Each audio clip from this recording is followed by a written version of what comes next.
How do public domain cartoon characters evolve over time? Imagine a character from the early days of animation suddenly appearing in a new comic or movie decades later. How does that happen? Well, when a cartoon character enters the public domain, it means the original copyright protections have expired, and anyone can use, change, or build on that character without asking for permission or paying royalties. This freedom sparks a lot of creative changes over the years.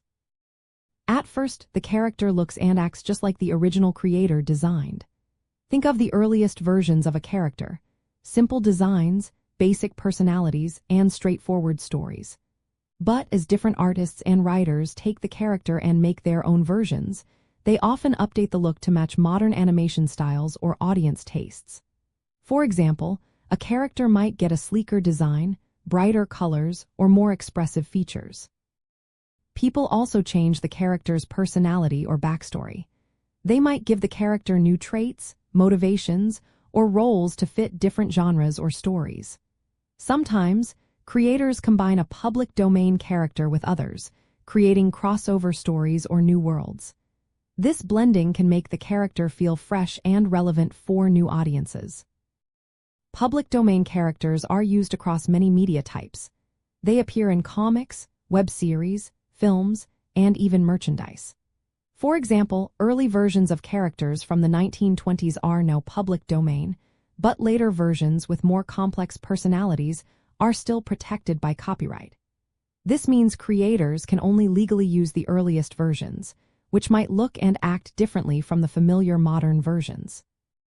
The evolution of these characters is also shaped by laws and cultural shifts. Copyright laws are complex, and only specific versions of a character may be public domain. Later versions often remain as protected, so creators have to be careful about which parts they use. Cultural changes influence how characters are reinterpreted, reflecting new values, humor, or storytelling styles. Commercial interests also play a role. Some characters stay protected through trademarks or new copyrights, which can limit how freely they evolve. Fan communities and open-source projects contribute too, as many creators work together to develop and adapt these characters over time. In the world of animation, this ongoing process means classic characters often go through cycles of reinvention. Their core traits stay the same, but details like appearance, voice, and setting can shift to keep them interesting and engaging for new viewers. This continuous change helps keep these characters alive and relevant in the ever-changing animation industry.